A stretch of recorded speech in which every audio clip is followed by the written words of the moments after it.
Welcome to Revolution Against Evolution. I'm your host, Doug Sharp. Your co-host, Rich Gear here, and we also have with us a guest we've had many times before, and always glad to have you, Dan. Well, thanks. And Dan Janzen. Dan Janzen, sorry.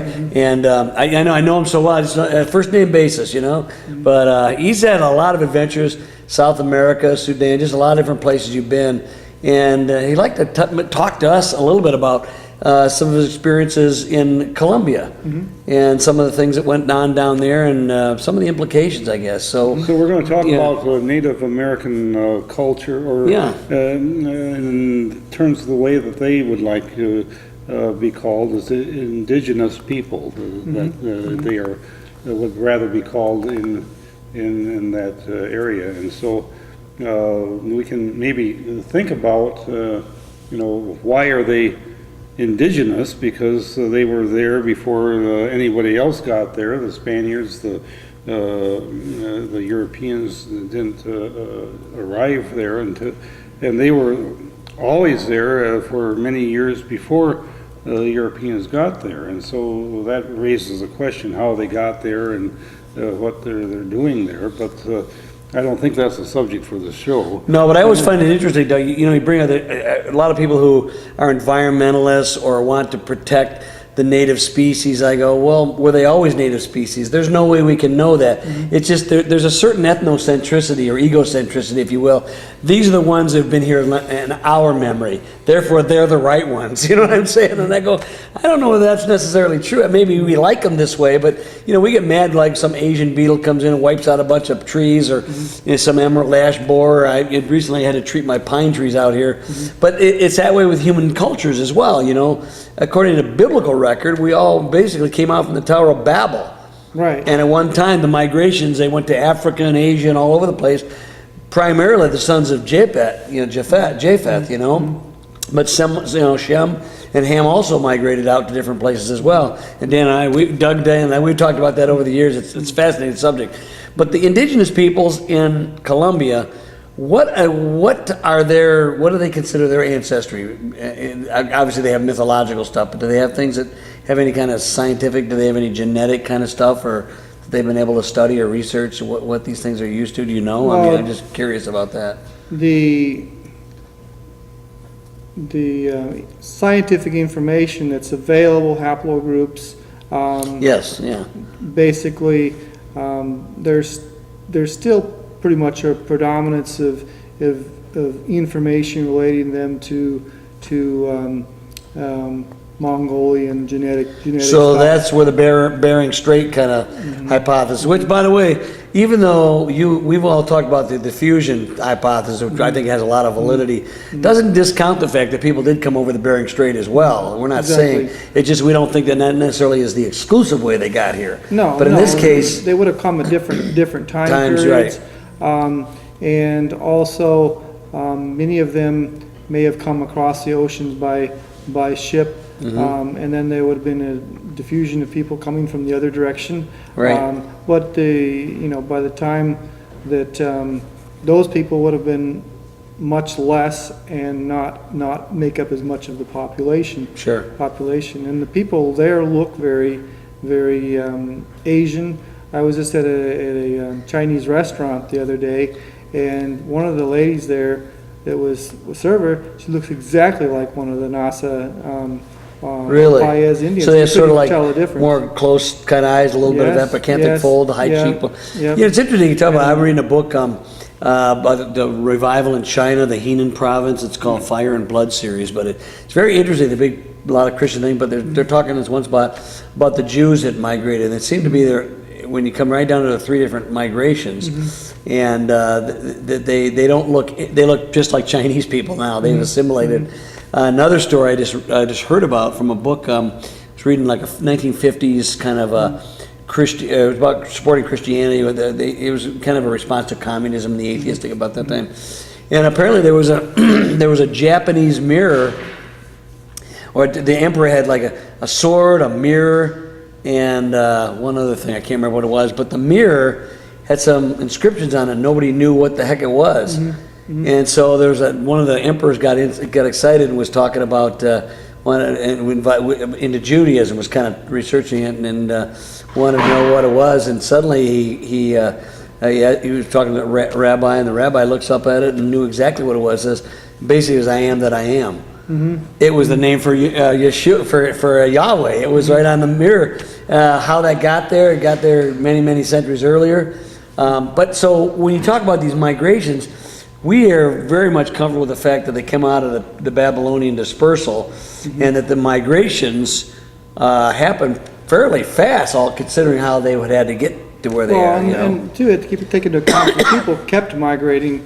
They didn't necessarily stay put in one spot. They were maybe they might have been several hundred years in one spot, and something would happen, and they'd have to move, or they would incorporate with another tribe, or the tribe would splinter. There was all kinds of things going like that on consistent. Well, Doug, you and I went in that. The Hopi Indians or the Anasazi, the migration patterns of those guys, they were there, this area for hundreds of years, it seems like. Suddenly they were gone, Some of them people have traditions that say that they were always there and they're the people.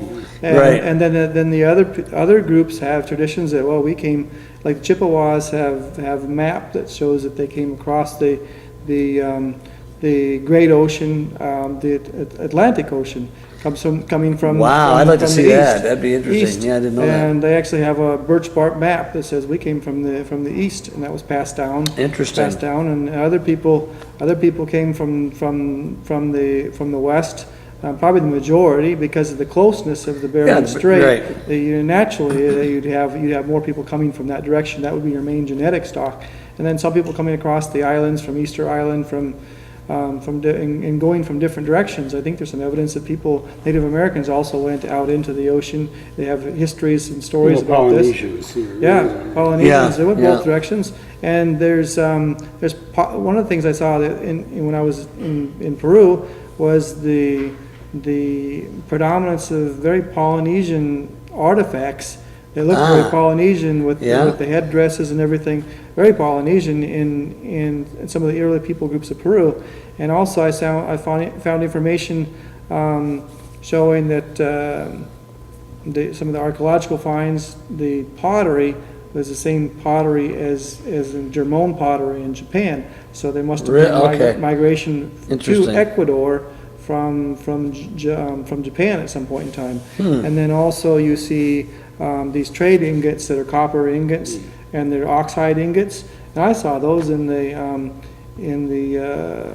Peruvian museum there. Those are trade ingots that are common throughout Europe and in various parts of North Africa, the whole region. What time period are we talking about? These trade things would have been. I cannot put my finger on the exact time. Was it before Christ, after Christ? Is it more like AD, 100, 200 AD? It could have been around the time of Christ, give or take about. Seems like there was a lot of years. immigration or migration was going on about that time. A lot of things were in flux at that time. Now in Colombia, you worked with several different people groups there.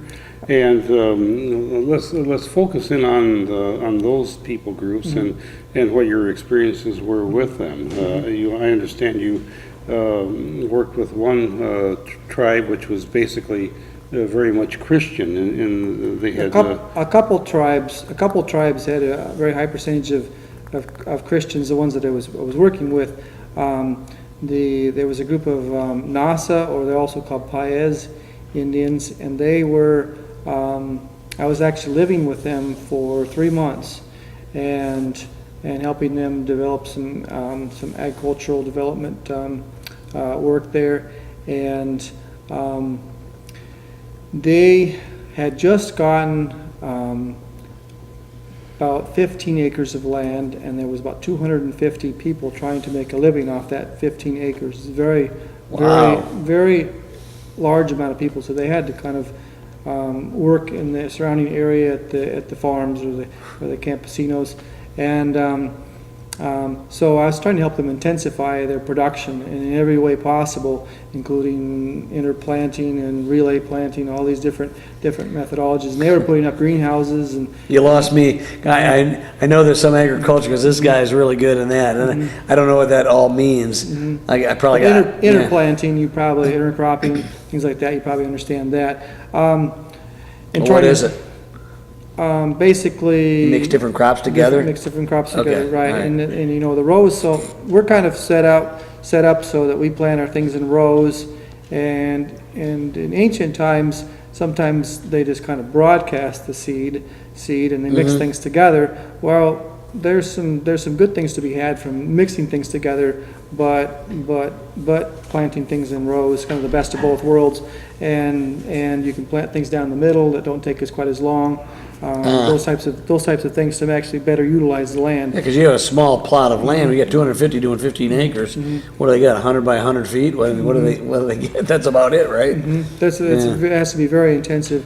And what I tried to do was try to encourage them to not plant subsistence crops so much, or plant market vegetables in between their subsistence crops, or not even plant them at all, and try to focus just on market vegetables, things that are really high value that they could take to market and actually make enough to support themselves. Just eating one day. What would be an example of a subsistence crop and a market crop? What would be an example of that? If they planted corn and they planted beans, they're great subsistence crops, but they're not very high value. So if you were to take them to market, you only get a certain amount. Plus, it was a little bit high elevation for corn. It was on the more on the higher side, so the season was a little bit longer. Not a lot of warmth. The nights were relatively cool. It's not a perfect environment for corn, but it's a subsistence crop. And beans, they'd plant them between the corn, and that was not a bad thing. But if they could take advantage of that area in between and plant something like a cabbage or a broccoli or a cole crop or something like that, and then before the corn closed over the top, they'd actually have a crop. So what elevation were you at this particular spot? I was just under 6,000 foot elevation there, and then I also worked with the Colombian Indians, or Native Americans, to be correct terminology, and they were almost at 7,000 feet. Very nice climate. That was the other Christian tribe? That's the other tribe that was. It's not necessarily Christian, but there were a lot of Christians in the tribe because of the missionary work. Now these Nasas, going back to the Nasas, they had actually been kicked out of their tribe because the tribe that they were in, the reservation, did not want them there. They Really? actually were persecuting them. They were doing things to them that they learned from hundreds of years prior from the Spanish conquistadors, putting them in stocks, hanging them upside down, putting them in small little enclosed areas, torturing them. The pastor's son had a scar on his hand where he had actually they tried to stab him, and he was protected by his arm. Now, I think that was miraculous that only a small arm, and he has saved his life. Yeah. But they wouldn't allow them to have their own. So what is do they have a religion of any sort, or why were they persecuting them? Well, because the Christianity, even though they're respectful to the leaders, the Christianity was a challenge to the shaman and his authority, and the cabildos, which is kind of the leaders of the reservation.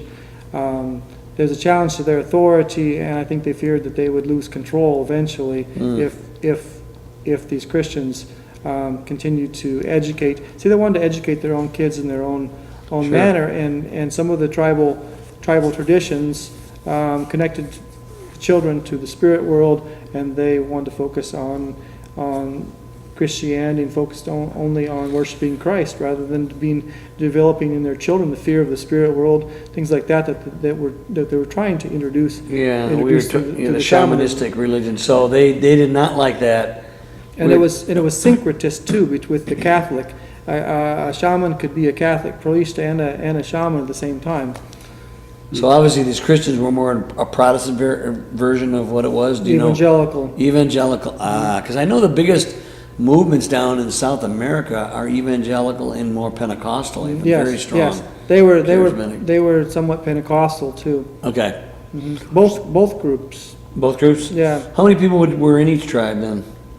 I think about 300,000 Nasas and about 30 or 40,000 Guambianos. The Guambiano tribe was much smaller. Now, was the Nasa the one that was kicked out of the reservation? Yes. And they still got 300,000?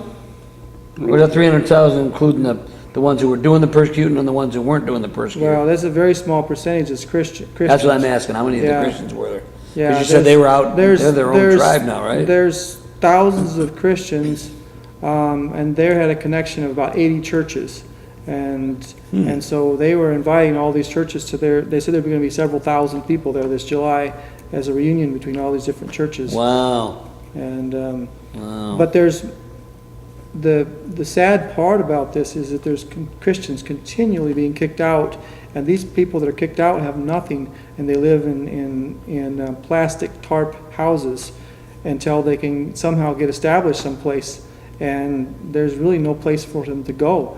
They don't have a tradition of land being passed down to them because they're reservation Indians. So once they lose the connection with the tribe and they're kicked out, they have nothing. Wow. They have nothing, and all they can do is squat on somebody else's land and try to eke out some kind of an existence working as laborers. Man. And so this is the difficulty that we were experiencing. I went over and visited some other groups that were still living in shacks and shanties. So where are they gathered together? Now, I guess I was kind of getting the idea that all the Christians that were kicked out were kind of moving or kind of living in close proximity to one another. But well, no. these were the fortunate ones that had been given some property by Voice of the Martyrs Finland. Okay. But there was all these other groups that were coming out, and so I was trying to figure out a way to get them connected with some land with a Christian landowner, and so strategically trying to work out those details. Do you have any luck with it? I think if I could have gotten someone to bite on it, I should say, I was working with another pastor, and I was explaining to the pastor, it might take a long time to find somebody to donate land, that much money to buy land for this group of people, and you always got these people coming out, so you're always going to have this land need. So I said, let's focus on talking to the Christians in the local churches, see who's got land, and see if we can't connect the people to some property where they can go and do some type of cost share program, or we can do like we used to do crop here. Crop share program. We used to do tenant farmers. Tenant farmers, yeah. Now I suppose the downside to that may be that people might think that that's almost like feudalism, but it's better than what they've got. Well, feudalism in a country that is so tribalistic, it sounds to me like it is pretty tribalistic. I mean, we talked about this earlier. That man. Like I say, this whole kicking these people out sort of belies the myth of the noble savage, right? These people are just like anybody else without Christ, they're fallen. That's right. And unfortunately, people who are Christians usually take the hit. It's a tough, and here in the United States, we've been very blessed, although sometimes I wonder if they're trying to erode that away, but that's another story. Coming. That's what I feel, but and I'm going. But these people are already in that place. The Christians who have never had to suffer those kinds of things may end up having to suffer some of those kinds of things. I don't know how soon. It's a lot of times you feel like, if we just get out of this life alive without that happening, we'll be doing good. But I don't know. Get out of this life alive. No, out of this life, or die before all this stuff happens. But these people are in the middle of it. It's like we focus on the persecution in China and in Saudi Arabia and all the the Arab countries, but it's like almost everywhere. But you're really surprised to find why is there persecution in Colombia? But the government doesn't take any responsibility to protect what's going on in the reservation. They've abdicated all that authority to these cabildos, who are heads over the reservations. So they created a system of warlords, almost, is what they are. I mean, exactly. But I mean, basically, fiefdoms or mini tribal. That's not the only faction. You got the communists, and then you got Marxist communists, yes, and the paramilitary, and then you have the Nazas or the Paez, the same people group.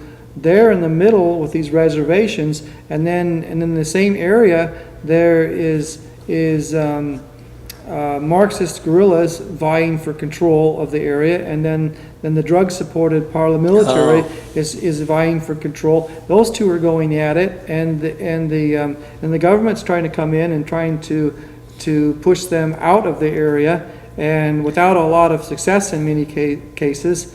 And so it's just a horrible situation. Kidnappings and probably slavery, probably child. They have selling. They have just about everything going on behind the government-controlled area. Anything can happen. Yeah. What kind of government is it? Just a corrupt government, or just an ineffective one, or both, or what is it? What is it? Was it democratically elected? Is it a junta? Is it a military dictatorship?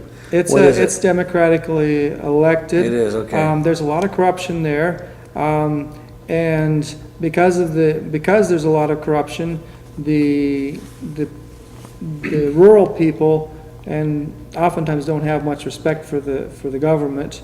But there's a lot of really great things happening there too. The evangelical church is growing very rapidly. It's having a tremendous impact on the government and the military. We saw all kinds of signs that the military was becoming very, very favorable toward evangelical Christianity. The military of the government or the paramilitary? The military of the government was becoming very favorable toward Christianity, and they're even supporting the radio stations. Really? Mm-hmm. And then the radio stations are really having an impact on the culture there. The radio stations are the Christian radio stations are having a big impact. Let me ask you this, but do they speak mainly Spanish there, or do they have their own tribal language, or both?